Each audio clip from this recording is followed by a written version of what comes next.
Guys 99% YouTuber কিন্তু এই কারণেই তারা ইউটিউব ছেড়ে দিচ্ছে। তারা তাদের চ্যানেলের মধ্যে 1000 সাবস্ক্রাইবার তো কমপ্লিট করে ফেলছে, বাট তারা কিন্তু তাদের চ্যানেলের মধ্যে 4000 ঘন্টা ওয়াচ টাইমটা কমপ্লিট করতে পারছে না। হ্যাঁ গাইস, 4000 ঘন্টা ওয়াচ টাইমটা কিন্তু এখন নতুন ইউটিউবারদের কাছে একটা বড় চ্যালেঞ্জ হয়ে দাঁড়িয়েছে। কারণ অনেকে কি করছে, বিভিন্ন ধরনের টেকনিক লাগিয়ে বিভিন্ন বন্ধু বান্ধবদের ঘরে সাবস্ক্রাইব করিয়ে এবং 2-4টে ভিডিও আপলোড করে মাস 6 কাজ করছে। কাজ করার পর কিন্তু তারা তার চ্যানেলের মধ্যে 1000 সাবস্ক্রাইবারটা যেমন তেমন ভাবে কমপ্লিট করে নিচ্ছে।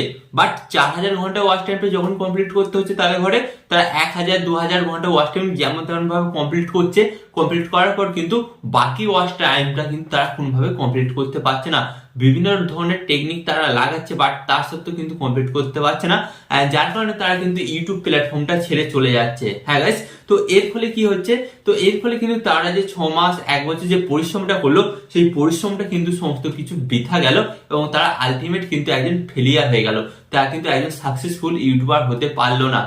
বাট আপনার সাথে এরকম যাতে না হয়, তার জন্য কিন্তু আজকের এই ভিডিওটা। কারণ আজকের এই ভিডিওতে আমি আপনাদের সাথে এমন কিছু ইউনিক টিপস শেয়ার করতে চলেছি, যে টিপসগুলি আপনারা কিন্তু আপনাদের ভিডিওর মধ্যে গাইস, আপনাদের ভিডিওর মধ্যে কাজে লাগাবেন।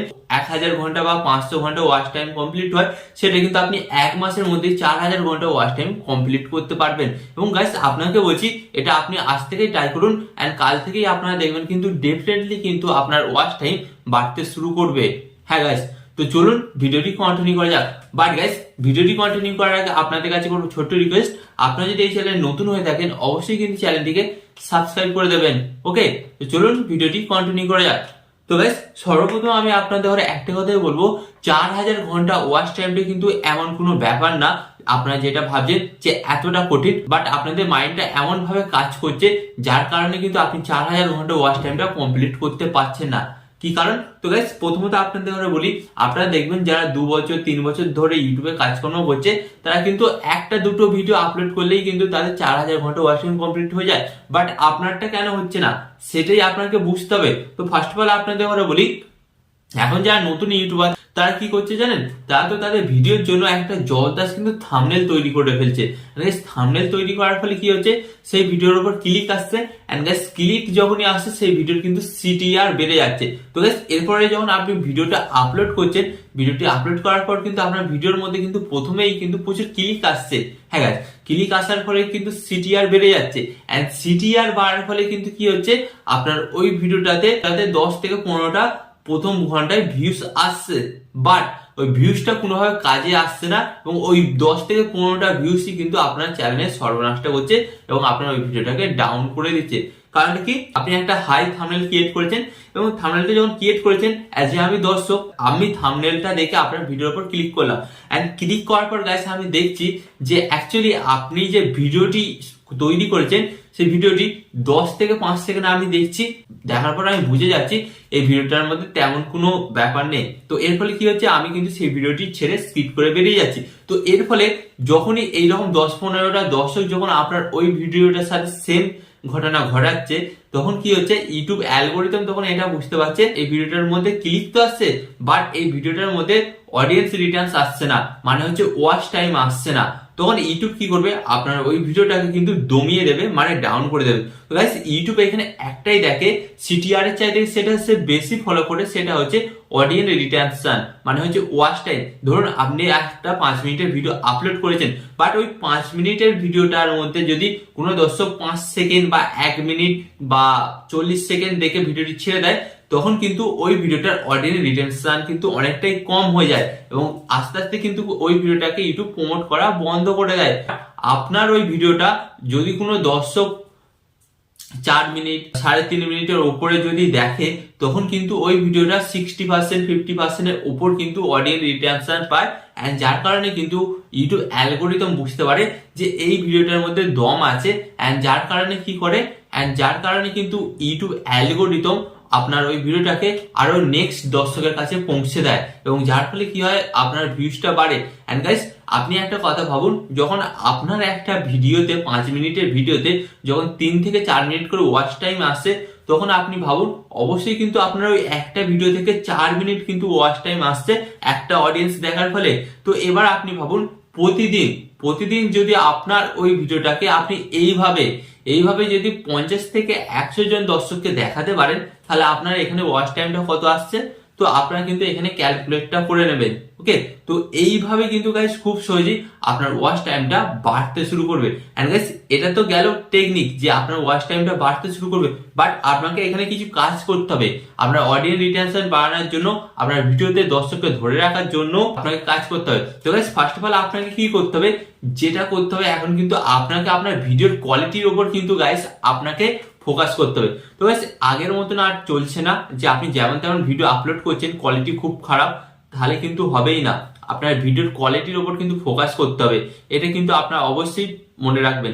এন্ড এরপর গাইস আপনাদের ঘরে যেটা কাজ করতে হবে সেটা হচ্ছে আপনার ভিডিও সাউন্ড কোয়ালিটি। ধরুন আমি আপনার এই ভিডিওটি দেখছি, ওকে, তো ভিডিওটি কোয়ালিটি যেমন তেমন হোক, বাট আমি অ্যাডজাস্ট করে নেবো। বাট আপনার ভিডিও সাউন্ড কোয়ালিটিটা যদি খারাপ হয় না, তখন কিন্তু আমি অ্যাডজাস্ট করতে পারবো না। ফার্স্ট অফ অল আপনার ভিডিওর কোয়ালিটি খারাপ, এন্ড সেকেন্ড আপনার অডিও কোয়ালিটি খারাপ, তো তখন কি হবে, আমার চোখ এবং কান দুটি কিন্তু বিরক্ত লাগবে আপনার ওই ভিডিওটি দেখতে। তো এর ফলে কি হবে, ওই 10-5 সেকেন্ড দেখার পরেই কিন্তু আমি আপনার ভিডিওটি স্কিপ করে বেরিয়ে যাব। তো এইভাবে কিন্তু আপনার ভিডিওর অডিয়েন্স রিটেনশন কমে, এবং এইভাবে কিন্তু দর্শকরা আপনার ভিডিওটা স্কিপ করে। তো ফার্স্ট অফ অল আপনারা বুঝুন কেন দর্শকরা আপনার ভিডিওটি স্কিপ করে বেরিয়ে যাচ্ছে। এই দুটো কারণে আগে আপনাকে সংশোধন করতে হবে। এন্ড এরপর আপনাকে বলবো থার্ড যে পয়েন্টটা সেটা হচ্ছে গাইস স্ক্রিপ্টিং। হ্যাঁ গাইস, যতক্ষণ না আপনি আপনার ভিডিওর জন্য স্ক্রিপ্টিং করছেন, ততক্ষণ কিন্তু আপনার ভিডিওর মধ্যে আপনি সাজিয়ে গুজিয়ে কথাবার্তা বলতে পারবেন না। এন্ড যতক্ষণ না আপনি সাজিয়ে গুজিয়ে কথাবার্তা বলতে পারবেন, ততক্ষণ কিন্তু আপনার কথার জালে দর্শকদের করে আপনার ভিডিওর মধ্যে আটকে রাখতে পারবেন না, গ্যারান্টি দিয়ে দিচ্ছি। তাই আজ থেকে কিন্তু আপনাকে স্ক্রিপ্টিং করতে হবে। ভাবুন আপনি একটা যে কোনো টপিকের উপর ভিডিও বানাচ্ছেন, এবং আপনি যদি স্ক্রিপ্টিং করেন না প্রথমত, তো স্ক্রিপ্টিং করার পর আপনাকে এই কথাটা বলার পর সেকেন্ড কথাটা কি বলতে হবে সেটা নিয়ে চিন্তা ভাবনা করতে হবে না। বাট স্ক্রিপ্টিং করলে কিন্তু আপনি ধরুন সাইডে রাখলেন, বা আপনি একবার পড়ে নিয়ে ভিডিওটা শুট করলেন, তো কিন্তু খুব ইজি ভাবে আপনি কথাবার্তা বলতে পারবেন। দেখা গেছে 99% ইউটিউবাররা কিন্তু এইভাবে তার স্ক্রিপ্টিং লিখেছে, আর লেখার পরে কিন্তু তারা খুব তাড়াতাড়ি সাকসেসও পেয়েছে তাদের ভিডিও শুটের পর। ওকে, আরেকটা কাজ করতে হবে গাইস, যেটা আপনাকে বলছি, সেটা কি জানেন, সেটা হচ্ছে গাইস এডিটিং। এখন আপনারা দেখবেন যেমনই ভিডিও হোক, তারা কিন্তু এডিটিংটা খুব সুন্দরভাবে করার চেষ্টা করছে। কারণ কি গাইস, আপনার ভিডিওটা যখন একই রকম সাদা মাটা থাকবে, তখন কিন্তু লোকজন দেখতে চাইবে না। কারণ মানুষ কিন্তু এখন অনেক অ্যাডভান্স হয়েছে, এবং আপনার অডিয়েন্সও কিন্তু এখন অনেক অ্যাডভান্স হয়েছে। তাই আপনাকে কি করতে হবে, দর্শকদের করে আপনার ভিডিওতে আটকে রাখার জন্য মাঝে মাঝে কিন্তু আপনার ভিডিওর মধ্যে বিভিন্ন ধরনের ফটো, বিভিন্ন টেক্সট, বিভিন্ন ভিডিও, এ সমস্ত কিছু আপনাকে কিন্তু অ্যাড করতে হবে, এবং বিভিন্ন ধরনের মিম, এ সমস্ত কিন্তু অ্যাড করতেই হবে। এন্ড যার কারণে দর্শকরা কিন্তু আপনার ওই ভিডিওটি দেখতে অনেকটাই বিনোদন পাবে, এবং তারা কিন্তু বোরিং ফিল করবে না। এন্ড যার কারণে কি হবে গাইস, আপনার ওই ভিডিওটা যে দর্শক 5 থেকে 10 সেকেন্ড দেখছিল, সেই দর্শকটাই কিন্তু আপনার 5 মিনিটের ভিডিওটা 4 থেকে 4.5 মিনিট পর্যন্ত দেখবে। তো গাইস এইভাবেই যখন আপনি আপনার ভুলগুলো সংশোধন করবেন না, তখন দেখবেন খুব তাড়াতাড়ি কিন্তু আপনার ওয়াচ টাইমটা বাড়ছে। এন্ড গাইস ওয়াচ টাইম যত তাড়াতাড়ি বাড়বে, তত তাড়াতাড়ি কিন্তু আপনারা দেখবেন যে আপনার 4000 ঘন্টাটা ওয়াচ টাইম কমপ্লিট করে ফেলছেন। এবং 4000 ঘন্টা ওয়াচ টাইম এখন কমপ্লিট করে ফেললেই কিন্তু আপনারা দেখতে পারবেন যে আপনাদের চ্যানেলটা মনিটাইজ হয়ে যাচ্ছে, এন্ড সেখান থেকে কিন্তু আপনার ফার্স্ট পেমেন্টটা খুব তাড়াতাড়ি পেয়ে যাবেন। তো এই কাজগুলো আপনারা ঠিক করুন, ঠিক করলেই দেখবেন কিন্তু খুব তাড়াতাড়ি 4000 ঘন্টা ওয়াচ টাইম আপনার চ্যানেলের মধ্যে কমপ্লিট হয়ে যাচ্ছে। তো গাইস আশা করি আজকের এই ভিডিওটি থেকে আপনারা অবশ্যই নতুন কিছু শিখতে পারলেন, এবং আপনারা কমেন্টে জানাবেন যে আরো আপনারা এই ধরনের হেল্পফুল ভিডিও চান কিনা, তাহলে আমি অবশ্যই আপনাদের জন্য এই ধরনের হেল্পফুল ভিডিও নিয়ে আসবো। এন্ড এখানে আমি আপনাদের একটি কথা বলবো, আপনারা যদি এই চ্যানেলে নতুন হয়ে থাকেন, ফার্স্ট অফ অল কিন্তু চ্যানেলটিকে সাবস্ক্রাইব করে দেবেন। ওকে, এন্ড আরেকটা কথা বলবো, এখানে আমি আপনাদের আপনার শ্রোতা ভালো থাকবেন, সুস্থ থাকবেন, আর শ্রোতা টেকনিক্যাল টিপস চ্যানেলের সাথে যুক্ত থাকবেন।